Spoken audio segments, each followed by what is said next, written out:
Hello, all. This is Dr. Dave Maslach talking about reciprocity.com, the sharing economy proofreading platform that I'm trying to build. The E is spelt with a 3. And in this particular video, I really wanted to talk about why do people actually watch YouTube videos or vlogs on YouTube videos. I think it's an interesting thing. Um, and what I'm going to do and why I'm actually thinking about this, I'm a professor of innovation strategy and entrepreneurship. And one of the things that we study, or one of the things that have been closely studied in recent years, is why do people actually contribute to like open source software projects or open collaborative projects like that? And the literature generally suggests that there is these like indirect motives or direct motives of why you actually contribute. So for example, you might contribute to some sort of open source project or something that's open and available to other people to increase your reputation so you can increase your prospect of getting a job in the future, right? So, or you're building some sort of platform that you think actually might have some sort of value in the future, and it makes a lot of sense to contribute openly. So you're kind of playing more along the lines of a contest, right? Rather than having any sort of financial gain at that moment, you think that maybe in the future you're going to gain something. So like a startup, that's what people do in that case. The other thing is the people contribute to build or for reciprocity's sake or generalized form of reciprocity's sake. They contribute simply because they want to contribute and help out others, and they think that maybe in the future it's going to come back to them somehow, right? So they have some sort of generalized view of reciprocity that they're contributing, and at one point it'll come back to them.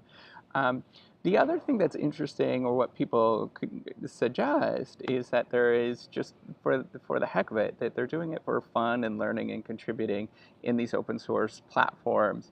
But what's really interesting that I think is interesting with YouTube, especially with vlogging, is that it is on the other side that is more interesting. Like people don't necessarily have to watch any of the particular videos that you put out. In fact, a lot of people don't.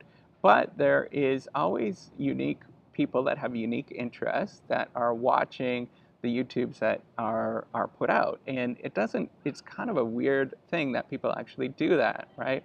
If you think of the larger audience, or if you think of the internet, or if you think of everybody around the world, there's 7 billion people, there's always going to be somebody that's interested in something, in watching something. And to me, I don't know what that is. Maybe you have comments and suggest what that might be, why people actually watch YouTube videos or vlogs and stuff like that. I don't know, but I think that there is, a couple of reasons why, and maybe that there's other reasons, and I'd be curious to find out. So the first one is kind of like the educational value. You have some unmet need at one moment, and you go to YouTube to solve that that one unmet need. And so there might be sort of self-help or yoga videos or maybe how-to videos and stuff like that, how to actually get something done.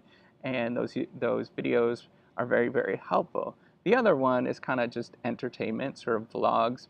There might be some really crazy character that's out there that are doing crazy things that people might want to really like and watch that over time because they do unusual things. So there might be some sort of entertainment value. The other thing the other reason is that YouTube has its own search algorithms and stuff like that that are behind what's going on. So it could be just the simple fact that people are just watching one video that's related to something else, and then that they're interested in, and then for whatever reason, it pops up because of the search engine optimization or something along those lines. Sort of technology drives the video watching process, and then the vlog becomes watched, right? So it doesn't. So it's kind of conditional on the actual environment and the way that you're watching it.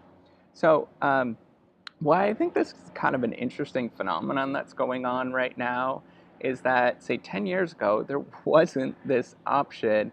In fact, a lot of people are turning from TVs and watching sort of this curated TV watching process of watching, like cable TV, for example, where everything is very curated, it's very nice and neat. There's been a continuous push towards more heterogeneity and more democracy of videos and democracy of entertainment, right? So if you think of when I was growing up, I only had one or two channels to watch, and one of them was French, and I didn't speak any sort of French. But as we sort of progressed along, there's cable that was introduced, and you had 30 different channels. Now cable has hundreds of different channels, and satellite dishes have hundreds of different channels. But now we're moving towards sort of YouTube, where anybody can contribute. There's very much this democratization, but it's very unique and different, and there's kind of unique interests out there. So whether I'm actually capturing everything here, these three different reasons, maybe I'm not capturing them, please, feel free to actually comment on this and suggest other reasons why you're actually watching this. That's the only thing that I can think of at this moment. So I just wanted to really thank you. If you enjoy these videos, you can watch older ones, and you can do the old thumbs up, as well as subscribe to the channel. I do put out videos. This is probably one of my more rougher ones, because I was working all day, and I thought I'd just sort of, it was just a curious thought that I had. So I thought I'd put this out and see what you all think. So thank you so much. Have a good day, and take care. Bye.